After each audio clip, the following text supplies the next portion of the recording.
Welcome to this explainer. If you're stepping into a board position right now, or maybe you're just considering one, you already know the heavy weight of the responsibility you're taking on. In a landscape where ministries can so easily stumble over governance issues or a lack of clear boundaries, getting this stuff right is absolutely crucial. So today, our goal is to take the somewhat complex board requirements for Restoring Hope Ministries and transform them into a really clear, actionable roadmap. We're going to break down exactly what it means to be an active steward so you can walk in and lead with confidence, clarity, and deep ethical integrity. Let's dive in. Right off the bat, understanding your core environment is step one. As a board member, you aren't just governing a single, simple entity. You're actually stewarding a dual identity. It's kind of like wearing two hats at once. On one hand, we've got Restoring Hope Ministries, providing direct counseling and community support to folks who are often in incredibly vulnerable seasons of their lives. And then, on the other hand, we have the Restoring Hope School of Biblical Counseling. That's the educational arm, shaping the next generation of students and leaders. Grasping this dual identity is a big deal. Your oversight has to stretch across both direct ministry care and academic integrity. Blurring the lines between the two, that's dangerous. You're tasked with protecting those vulnerable clients in the ministry while also making sure the school maintains strict boundaries between theological accreditation and formal clinical licensure. Nailing this balance is literally the bedrock of your governance. So, here is our roadmap for today. We're covering the working board model, your first 90 days, navigating the decision tree, managing ministry risk, and finally, the treasurer's financial oversight. Section 1. The working board model. Let's talk about active stewardship. There's a really sharp contrast you need to understand immediately about the culture of this specific board. Restoring Hope Ministries strictly requires what's known as a working board. What does that mean for you? Well, it translates to a minimum commitment of about 9 hours a month. This is active spiritual stewardship. So in a typical month, that means you're sitting down to carefully review financial statements before a meeting, you're reading through proposed policy updates, and you're actively praying for the mission's direction. Now, on the flip side, this is definitely not a passive volunteer role that you just casually slap onto a resume. And conversely, and this is key, it is absolutely not an excuse to micromanage. You're not there to dictate staff schedules or shadow manage daily operations or snoop through confidential counseling files without a legitimate board-level governance need. Simply put, your job is to govern the systems effectively, not to do the staff's daily work for them. Moving right along to Section 2, your first 90 days and the orientation runway. All right, imagine your very first day stepping into this role. Restoration Hope Ministries provides a highly intentional runway to get you from being a brand new recruit to a fully informed steward. Step 1, you're diving right into the foundational overviews and signing your ethics and confidentiality covenants. This just sets the baseline for trust.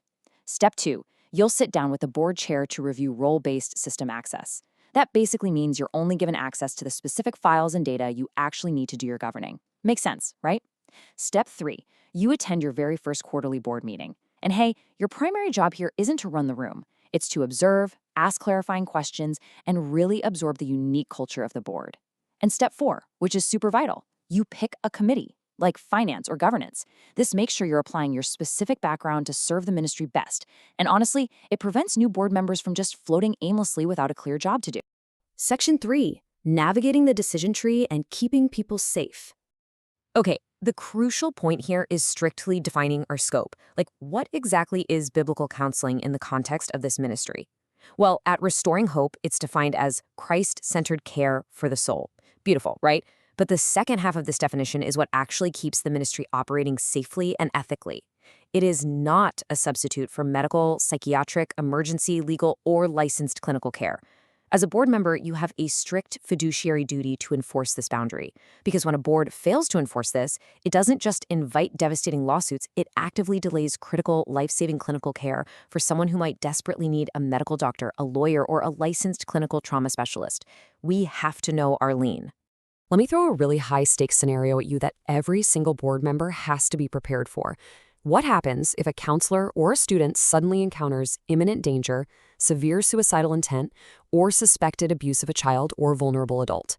Do they just stay in the room, keep praying, and continue counseling as usual? No way. Absolutely not. And this right here is exactly why our strict safety protocols and referral decision trees exist in the first place. This is the basic if-then logic that acts as our ultimate safety net.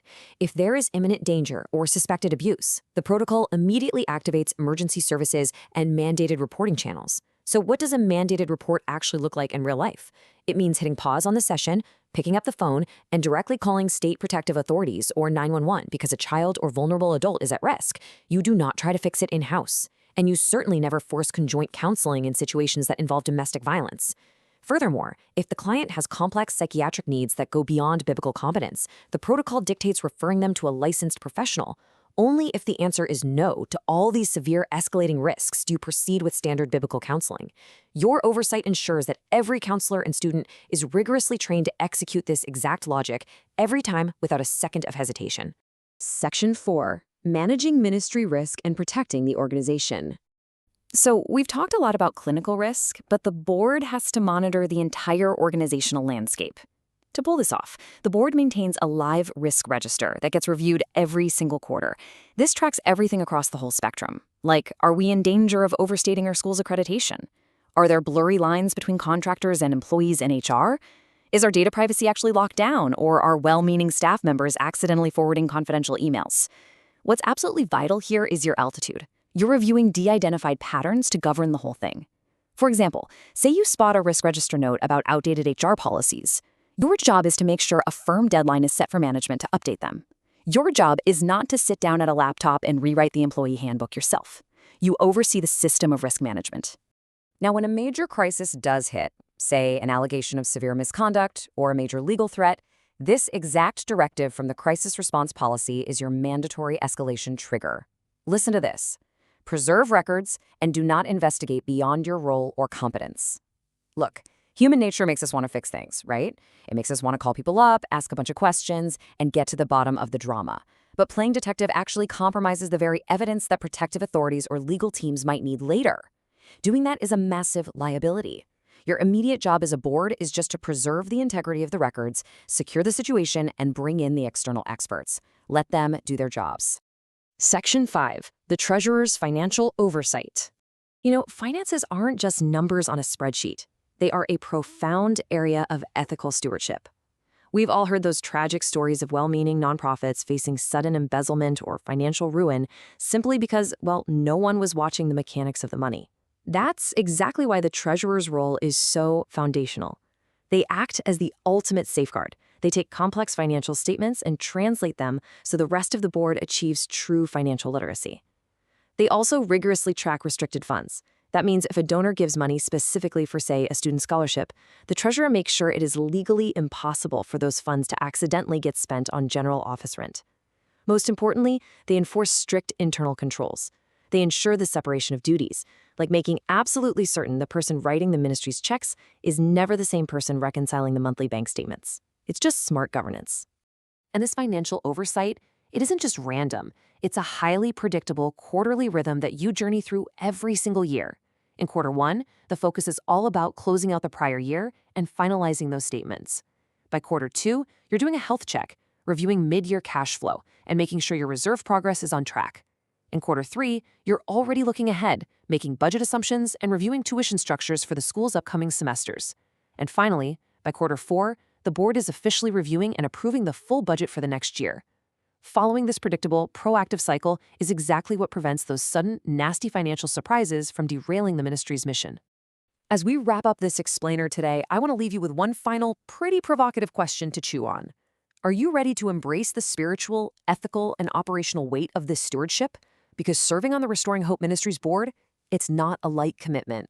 It requires deep humility, an unwavering commitment to protecting the vulnerable, and the willingness to ask the really hard, necessary questions about finances, legal boundaries, and clinical scope.